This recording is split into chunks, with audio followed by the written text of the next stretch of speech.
Chicago, in the midst of a war. Not a war between nations, but a war between races. Whites versus blacks. Riots in the streets and dozens left dead. This is the story of the event that would be remembered in history as the Red Summer.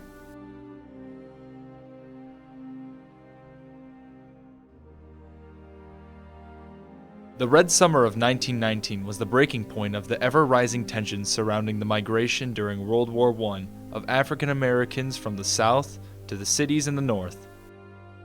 Once the war was over, thousands of soldiers returned home to find their jobs in factories filled by previously Southern blacks. Radical and ethical prejudices were all over. Adding to the tension was how little freedom African American soldiers had once they returned home, being denied basic rights such as adequate housing and equality under the law. During this time, the white supremacist group Ku Klux Klan revived its violent acts throughout the South. During the summer of 1919, riots across the U.S. would break out in areas like Washington, D.C., Knoxville, Tennessee, Omaha, Nebraska, and many more. None, though, were as dramatic as the events that occurred in Chicago.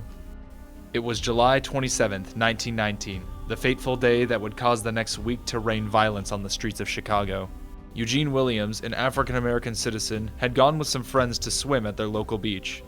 In the midst of everything, Eugene crossed the lines between the blacks and the white sides, and soon, Eugene was being stoned from the beach side by a group of white men. Eugene was struck and then drowned. When the police arrived at the scene and were informed of the situation by several eyewitnesses, the officers refused to arrest the white men. Instead, the police arrested a black man. Black bystanders watched and objected only to be met with violence by the whites. Soon, white and black mobs had erupted all over the city. Lasting nearly a week, the Chicago riots were finally coming to a close after the government had deployed 6,000 National Guard infantrymen. These men were stationed around the Black Belt to prevent any further white attacks. By the evening of July 30th, most violence had ended. The majority of the rioting, murder, and arson was the result of white ethnic groups attacking the African American population in the city's Black Belt on the south side. Most of the casualties and property damage were suffered by the black Chicagoans. Over the 5 days, a total of 38 people had been killed, 23 of those being African American and 15 being white, along with 537 injuries, 2/3 of that being African American. By the end of the riots, approximately 1,000 residents, mostly African American, were left homeless due to arson attacks. Many African American families had left by train before the rioting ended, returning to their families in the South.